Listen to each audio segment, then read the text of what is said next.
네, 우리 옆에 분들에게 이렇게 인사하겠습니다. 하나님께서 당신을 엄청 사랑하십니다. 이렇게 인사하겠습니다. 하나님께서 당신을 엄청 사랑하십니다. 네, 하나님께서 우리 성도님들을 엄청 사랑하십니다.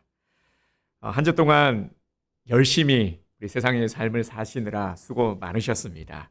오늘 우리는 또 우리가 한 주간 열심히 살고 또 거룩한 주일 우리가 사모하는 마음으로 기쁜 마음으로 감사함으로 이 시간 함께 예배를 드리고 있는 줄 믿습니다. 우리가 하나 되어서 주님 앞에 예배 드릴 때 주님께서는 너무나도 기뻐하시사 우리에게 한량없는 은혜를 내려주시는 줄 믿습니다. 주님께서 가장 기뻐하는 그 순간이 바로 이 시간인 줄 믿습니다. 우리가 예배 드리는 것, 주님을 찬양하고 주님을 사모하는 마음으로 주께 송축하는 이 시간을 주님께서는 가장 기뻐하시는 줄 믿습니다. 오늘 본문에 보면은요, 바리새인들이 예수님께 질문을 하고 있죠. 어떤 질문을 예수님께 드렸냐면 마지막 때에 어떤 일이 일어나는지를 물었습니다. 이 질문은 사실 보통 사람들이 가지고 있는 참 이 궁금한 것들이죠. 마지막 때가 언제고 마지막 때에는 무슨 일이 일어나는지 사실 대부분의 사람들이 가지고 있는 궁금증이기도 합니다. 20절, 21절을 보면 예수님께서 대답을 하시죠. 뭐라고 말씀을 하셨냐면 하나님의 나라는 볼 수 있게 임하는 것이 아니요 또 여기 있다, 저기 있다고도 못하리니 하나님의 나라는 너희 안에 있느니라. 아멘. 이렇게 말씀을 하셨단 말이에요. 바리새인들이 예수님의 말씀을 듣고 무슨 생각을 했을까요? 마치 이 바리새인들에게는 예수님의 이 말씀이 동문서답처럼 느껴졌을 겁니다. 보다 좀 구체적인 자기들이 원하는 바를 말씀해 주시는 게 아니라 아리송하게 말씀하신단 말이죠. 볼 수 있게 임하는 것이 아니다. 그러니까 못 본다라는 것 아닙니까? 그리고 너희 안에 있다니 이게 무슨 말일까? 그리고 22절부터의 내용을 보면 제자들에게 하나님의 나라가 임할 때 일어날 일들과 주의해야 될 것들을 말씀하셨습니다. 이것은 이제 대상이 제자들이죠. 마지막 때가 되면 미혹하는 자들이 일어날 것인데 잘 분별해서 그들을 따르지 말라 말씀하셨습니다. 주님이 오시는 때는 노아의 때와 같고 롯의 때와 같으리라 하시면서 32절의 말씀을 하셨습니다. 이 32절의 말씀을 함께 읽도록 하겠습니다. 시작. 롯의 철을 기억하라. 아멘. 예수님께서 말씀을 하시고 나서 갑자기 롯의 철을 기억하라 말씀하셨단 말이죠. 자, 그러면 여러분, 이 롯의 처가 누구입니까? 이 롯의 이야기는 잘 알고 계시죠? 창세기 19장에 보면 아주 유명한 이야기가 나옵니다. 소돔과 고모라 이야기. 다들 잘 기억하고 계신 내용일 겁니다. 하나님께서는 아브라함의 중보 기도를 들으셨죠. 소돔과 고모라를 그 죄악 가득한 곳을 하나님께서 진멸하시기로 작정을 하셨는데 아브라함의 중보 기도를 들으시고 롯과 그의 가족들을 구원하시기로 하셨습니다. 하지만 어떤 일이 일어났습니까? 롯의 아내는 소돔과 고모라의 이 유황과 불이 비처럼 내리던 날 롯과 두 딸과 목숨을 건진 자죠. 하나님께서 분명히 살려주셨습니다. 그런데 얼마 지나지 않아 소금 기둥으로 변해버리고 말았죠. 창세기 19장 26절을 보면 롯의 아내는 뒤를 돌아보았으므로 소금 기둥이 되었더라. 아멘. 이렇게 말씀을 하고 있습니다. 소금 기둥이 되었다라는 건 죽었다라는 것이죠. 그리고 소금 기둥은 더우면은 녹아내리겠죠. 그러니까 흔적도 없이 사라지고 마는 겁니다. 소금 기둥이니까요. 그러면 이 소금 기둥이 된 이 여인을 왜 우리가 기억해야 하는 것일까? 롯의 철을 기억하라. 우리들에게 주시는 말씀이죠. 왜 예수님께서는 이런 여인을 기억하라 말씀하시는 걸까요? 오늘 우리는 그 이유를 같이 한번 새겨보기를 원합니다. 롯의 처는 결코 은혜로운 이 결말을 맞이한 사람이 아니죠. 그런데 이 여인을 일부러 기억해야 될 필요가 있을까? 어떤 부분을 기억해야 되는 것일까? 성경은 이 롯의 아내에 대한 정보를 기록하고 있지 않습니다. 뭐 다른 부분을 봐도요, 없어요. 이 여인의 비참한 결과만을 기록하고 있죠. 창세기 19장을 보면 우리는 이런 생각을 하게 됩니다. 이전에 저도 이 말씀을 보면서 롯의 아내에 대해서 이런 마음이 좀 생기더라고요. 참 불쌍하다. 그죠? 단지 뒤를 돌아본 것 뿐인데 소금 기둥이 되게 하신 것. 이건 너무한 것 아닌가? 이런 생각이 들었습니다. 여러분들은 어떻습니까?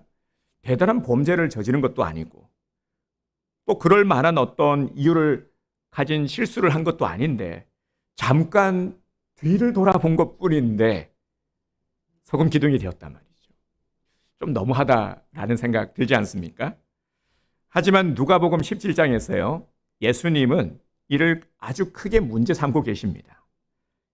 이는 롯의 처가 소금 기둥이 된 이유를 잊지 말라 하시는 경고의 메시지죠. 롯의 처가 소금 기둥이 된 것은 놓아야 될 것들을 놓지 못했기 때문입니다. 그녀가 끝까지 붙잡고 있던 것들이 그녀의 모든 것들을 송두리째 다 빼앗아갔습니다. 한순간의 잘못된 판단으로 모든 것을 다 잃고 만 것이죠. 먼저 롯의 처는요, 하나님의 말씀을 가벼이 여겼습니다. 이것이 가장 큰 문제였던 것이죠. 창세기 19장 17절을 보면 그 사람들이 그들을 밖으로 이끌어낸 후에 이르되 도망하여 생명을 보존하라. 돌아보거나 들에 머물지 말고 산으로 도망하여 멸망함을 면하라. 아멘. 이 말씀은 하나님께서 이제 천사를 보내셔서 말씀을 하신 내용인데 분명히 들었죠. 하나님의 음성을 듣고도 이것을 대수롭지 않게 여긴 겁니다.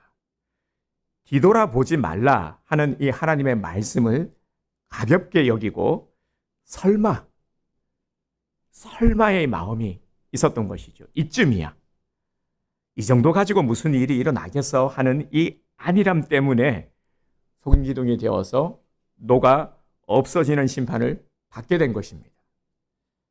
마지막 때는 28절의 말씀과 같이 28절도 한번 볼까요? 또 롯의 때와 같으리니 사람들이 먹고 마시고 사고 팔고 심고 집을 짓더니 이 한 절의 말씀 속에서 많은 것들을 우리들에게 전달하고 있죠. 먹고 마시고 사고 팔고 심고 집을 짓는 것. 일상이죠. 세상 사람들이 대부분 관심을 갖는 일상의 것들입니다. 뭐 특별한 게 아니라 아주 우리가 평범하다 여기는 것들이죠. 그런데 문제는 자기 일에 빠져 말씀에 집중하지 않는다라는 것이죠. 말씀을 들었다고 해도 말씀대로 살려고 하는 어떠한 의지나 노력, 이런 모습이 보이지 않는다라는 겁니다. 일상에 빠져서 말이죠. 자기가 중요하다 여기는 그 일 때문에 말씀이 들리지 않는 겁니다. 들어도 집중해서 듣지 못하는 것이죠. 그리고 말씀을 지키려고 노력하지 않는 겁니다. 왜냐하면 내가 더 중요하게 여기는 것들, 내가 마음을 빼앗기고 있는 것들이 있기 때문에. 그래서 하나님의 말씀을 또 자기 상황에 맞게끔 마음대로 적용하고 해석을 합니다. 내가 듣고 싶은 말만 듣고 내게 유리한 대로 말씀을 해석합니다. 이런 모습들이 얼마나 많습니까? 이것도 마지막 때에 나타나는 현상임을 우리는 오늘 말씀을 통해서 바로 깨달아야 합니다. 롯의 처를 기억하라. 이 롯의 아내가 놓지 못한 것이 무엇이었습니까? 무엇이 그녀를 돌아보게 만들었습니까? 세상의 것들이죠. 롯의 아내의 모습을 한마디로 표현을 하면 이 머뭇거림, 그녀에게서 보여지는 이 머뭇거림. 그녀는 소돔과 고모라가 멸망을 당할 때 머뭇거리다가 맨 마지막에 억지로 끌려 나왔습니다. 말씀을 자세히 보면요, 밖으로 이끌어냈다라고 말씀하고 있죠. 이건 억지로 끌어냈다라는 말입니다. 왜냐하면 그녀의 눈에 보이는 그리고 아끼는 것들, 얼마나 많았겠습니까? 우리는 충분히 생각할 수가 있죠. 뭐 폐물 같은 것 아낀다라고 했을 때 제일 먼저 뭐가 떠오릅니까? 자, 여러분 한번 생각해 보세요. 내가 중요한 걸 먼저 챙겨야 돼. 나의 우선순위는 일단 값비싼 것들이겠죠. 폐물, 그리고 또 뭐 내가 중요하게 여기는 비싼 옷도 있을 거고요. 핸드백도 있을 수 있겠죠. 그리고 또 뭐 값비싼 많은 것들. 그리고 값을 떠나서 내가 중요하다 여기는 의미 있는 어떤 물건들. 뭐 이런 것들요. 이런 것들을 생각했을 겁니다. 그냥 버리기에는 너무나도 아까운 것들. 어떻게 그걸 버려? 그 아까운 걸, 내게 너무나도 소중한 걸 어떻게 버려? 이런 그의 마음을 끝까지 버리지 못했기에 도망하면서도 아쉬움에 절로 뒤를 돌아보았던 것입니다. 여러분, 롯의 아내의 이 심정도 충분히 이해가 되시죠? 우리는 롯의 아내의 이러한 모습을 충분히 이해를 합니다. 만약 나라면 어떻게 했을까요? 사실 그녀가 미련을 버리지 못하는 것은 그것들 때문에 하나님의 진노가 임하시는데도 세상의 것을 끝까지 버리지 못한 모습입니다. 결국 그 세상의 것들이 자기를 소금 기둥으로 만들어버린 것이죠.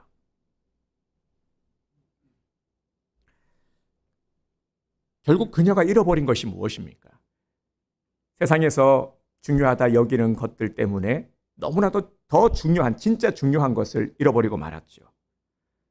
남편을 잃어버렸고요. 그리고 두 딸, 그리고 자신의 생명까지 잃어버린 것입니다. 세상의 것으로는 절대로 바꿀 수 없는 것들이죠. 이것보다 더 중요한 것이 무엇이 있겠습니까?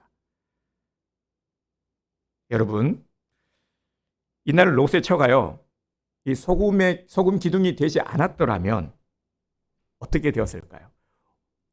어떤 역사가 쓰여졌을까요? 남편과 두 딸은 폐륜을 저지르지 않아도 되었을 겁니다. 이 뒤의 이야기도 우리 성도님들이 잘 아실 겁니다. 창세기 19장 후반부에 이 일이 있고 나서 후반부의 이야기, 어떤 이야기가 나오냐면 롯과 두 딸이 산에 올라가서 살게 되는데 이제 없잖아요. 두 딸이 사람들이 없으니까, 남자도 없고, 그러니까 아버지를 술 취하게 만들고 동침을 해서 모압과 베남미를 낳게 됩니다. 이는 모압과 암몬의 조상이 되는데 성경에 보면 모압과 암몬 많이 나오죠. 이스라엘 백성들을 괴롭힌. 여기에서 이 암울한 역사가 만들어진 겁니다. 이 시작점이 바로 롯의 아내였다라는 것이죠. 하나님의 선하심을 따라가지 않으면 이렇게 불행의 역사가 시작이 되는 겁니다. 우리는 이것을 기억해야 합니다. 만약 롯의 처가 뒤를 돌아보지 않았다면 그 자식들로 인한 이 인류의 불행은 더 이상 일어나지 않았겠죠. 새 역사가 쓰였을 겁니다. 롯의 아내가 뒤를 돌아본 또 다른 이유는요, 구원의 은혜를 잊어버렸기 때문입니다. 소돔과 고모라에 어떤 일이 일어났습니까? 성경에도 묘사를 하고 있지만 유황과 불이 비처럼 쏟아질 때 그곳에서 구원받은 가정은 롯의 가정뿐이었습니다. 이 불과 유황, 하늘에서 비처럼 떨어지는 불과 유황이 이 의미하는 바는 심판의 때를 의미하는 것이죠. 심판을 상징합니다. 소돔과 고모라도 마찬가지죠. 하나님께서는 이제 크게 심판을 하신 게 두 번이 있죠. 물 한 번, 불 한 번. 물은 노아의 때 완전히 물로 쓸어버렸고요. 또 불로 태워버렸죠. 소돔과 고모라. 이러한 하나님께서 손을 대신 때는 죄악됨이 극에 달했을 때입니다. 극에 달했을 때입니다. 죄악됨이라고 하면은 우상이 판을 치고요. 이 우상이 있는 곳에는 어떤 죄악됨의 타락이 극에 이릅니다. 그 중에 어떤 성적인 타락들, 그 또 중에 나타나는 현상이 동성애 같은 것들. 그래서 19장에 보면은 당시에 만연했던 동성애의 모습이 나옵니다. 19장을 읽어보면 아주 심각한 일이죠. 그런데 아주 자연스러운 그런 모습처럼 나오죠. 그만큼 죄악됨이 만연해 있었다라는 겁니다. 여러분 이 모습을 보면서 또 소름 돋지 않습니까? 오늘날의 모습을 한번 봅시다. 뭐 이 정도까지는 아니라고 할지라도 오늘날에도 보면은 죄악됨이 점점 더 만연해 가고 있죠. 공식을 그대로 적용할 수 있습니다. 우상의 것들, 많은 우상들 판을 치고 있죠. 그리고 성적인 타락과 그 가운데 이 동성애, 계속해서 어떤 움직임입니까? 동성애를 합법화시키는 것. 이것을 자연스럽게 만들어가고 있죠. 지금 이 모양입니다. 이걸 우리가 읽을 수 있어야 됩니다. 오늘 우리 성도님들은 그런 거 누가 그걸 인정합니까? 하지만 우리 다음 세대들은 좀 달라요. 다음 세대들은 이런 논리입니다. 나는 싫어. 그런데 그럴 수도 있다고 생각은 해. 그럴 수도 있지. 자기들이 좋으면 사귈 수도 있고 동성애 할 수는 있지. 나는 싫어하지만 그렇다고 혐오하거나 그러진 않아. 이게 우리 다음 세대들이 가지고 있는 대부분의 생각들이에요. 한번 물어보세요. 이렇게 대답하는 학생들이 대부분입니다. 심각하죠? 우리만의 문제가 아니라 이제 다음 세대가 참 걱정이 되는 때입니다. 만연해 가고 있다는 것이죠. 지금은 분명히 마지막 때로 살아가는 것이 맞습니다. 그래서 이 사단은요, 계속해서 우리에게 이런 의식을 갖지 못하는 것이죠. 자꾸만 어떤 안일함으로 이 영적으로 깨어있지 못하도록 만드는 것. 이게 사탄의 전략인 것이죠. 괜찮아. 그럴 수도 있어. 이런 것들이 일상이 되고, 이런 것들이 보편이 되고, 이런 것들을 당연시 이제 여기도록 만드는 것이죠. 우리는 오늘 이 본문 말씀을 통해서요, 이런 부분들에 대해서 정말 우리는 경각심을 갖지 않을 수가 없습니다. 심판 가운데 롯의 가정이 건짐을 받았다라는 건 엄청난 은혜를 입은 것이지 않습니까? 엄청난 은혜죠. 진노의 시간에 구원을 얻었다라는 것. 이거는 무엇으로도 바꿀 수 없는 큰 은혜입니다. 하지만 롯의 처는 이 자신이 받은 이 구원의 은혜가 얼마나 큰지를 잊어버린 것이죠. 결국 구원의 감격을 놓친 자는 세상의 것들 앞에 무너지고 마는 것입니다. 그렇게 구원의 은혜와 이 감격이 나를 살리는 능력임을 우리는 잊지 말아야 합니다. 마찬가지로 하나님께서는 우리를 구원하셨는데 이 구원이라는 것이 엄청난 은혜인데 이 구원의 감격을 잊어버리게 되면 우리도 이처럼 세상의 것들 앞에서 무너지고 만다라는 것입니다. 그리고 또 우리가 주목해야 될 부분이 성경에는 그녀의 이름이 기록되어 있지 않습니다. 롯의 처로만 기록이 되어 있죠. 없어요. 하나님께서 기록하지 않으셨기 때문입니다. 이런 부분들도 우리가 눈여겨볼 수 있는 부분들이죠. 이처럼 멸망의 사람들은 이름이 지워진 자입니다. 하나님께서 그 이름이 있었죠. 이름을 지워버린 것입니다. 부자와 나사로 이야기 아시죠? 부자와 나사로에서 나사로의 이름은 정확하게 기록이 되어 있죠. 그런데 부자의 이름이 뭡니까? 없어요. 부자는 그냥 부자로만 기록이 되어 있죠. 이처럼 보면요, 하나님께서 기록한 이름과 기록하지 않은 이름이 분명히 있습니다. 우리는 하나님이 기억하시는 이름이 되어야 합니다.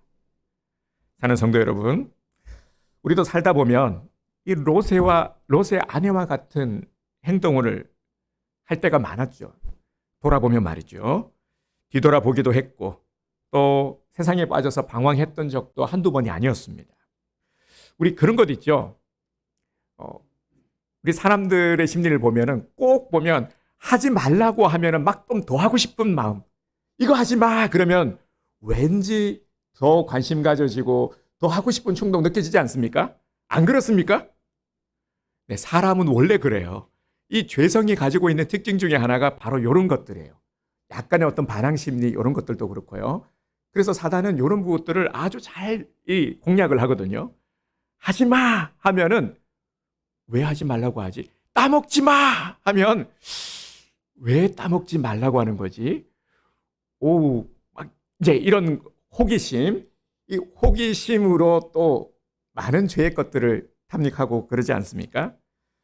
가지마 하면은 괜히 더 가고 싶고, 만나지 마 하면 더 만나고 싶은 거죠. 하나님께서 만나지 말아야 될 사람 만나지 마라 하는데 꼭 보면은 만나고 말이죠. 죄된 곳에 가지 말라 하면은 더 가고 싶어지고. 미국에서 일어난 대참사 중에서 이 9.11 대테러 참사 아마 다들 기억하고 계실 겁니다. 이때 이 이슬람의 이제 이슬람이 테러를 일으켰는데, 그죠? 비행기를 납치해서 동시다발적으로 빌딩에 충돌을 시키고 많은 참사가 일어났죠.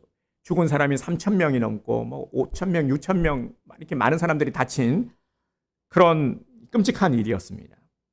그런데 이제 그때요, 빌딩이 무너지는 순간 위험을 감지하고 밖으로 나온 사람들은 다치거나 이게 생명을 잃지는 않았다고 해요.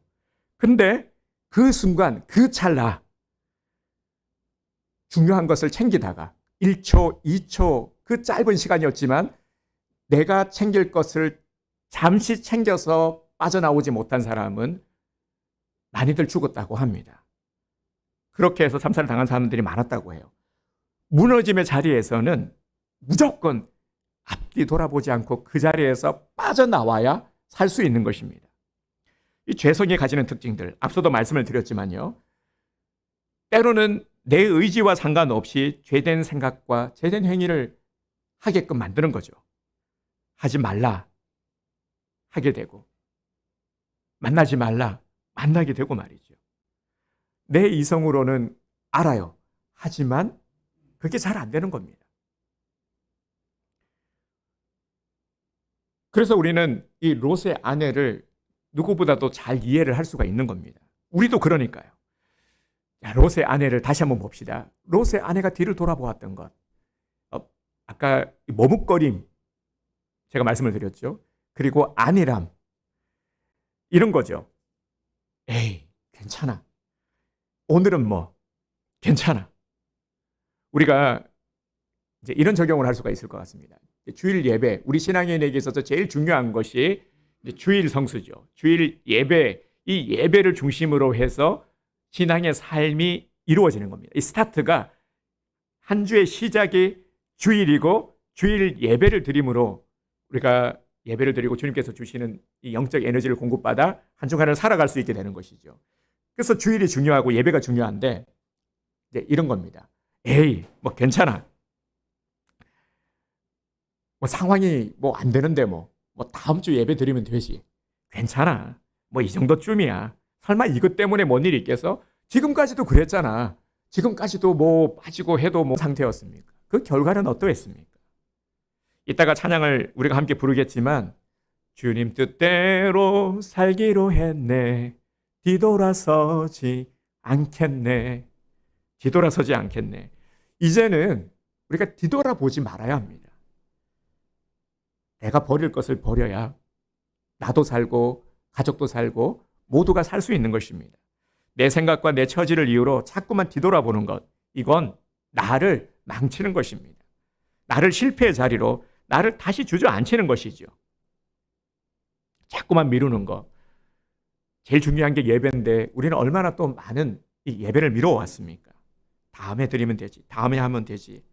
형편이 나아지면 그때 가서 내가 헌신하고 내가 그때 드리면 되는 거지. 하나님의 말씀을 내 사정, 내 형편으로 내 상황에 따라 지켜도 되고 지키지 못하면 뭐 어쩔 수 없는 거고. 이게 뒤돌아보는 겁니다. 뒤돌아봄이 다른 게 아니라요. 이러한 안일한 신앙의 모습들이 뒤돌아보는 겁니다. 이게 나를 실패하게 만드는 거라는 거예요. 그래서 롯의 아내를 기억하라. 우리에게 주님께서는 말씀하시는 겁니다. 이게 내 발목을 잡는 거니까요. 그래서 지금부터는 우리가 무엇을 해야 되겠습니까? 먼저는 말씀을 우리가 가볍게 여기지 말아야 됩니다. 하나님의 말씀을 귀히 여겨야 되는 것이죠. 말씀이 들리지 않는 것을 이상하게 여기고 우리는 정말 정신을 차려야 됩니다. 성경에도 보면요. 말씀이 들리지 않았던 이 시기가 있었습니다. 그 특징을 분명히 볼 수 있는데 사사기 시대가 그랬죠. 각자 자기 속에는 옳은 대로 행하던 때, 이 하나님의 음성이 들리지 않았던 때. 그리고 말라기 이후 마태복음이 기록되기까지의 시간이 약 한 400년간 이때도 보면 하나님의 음성이 들리지 않았던 때죠.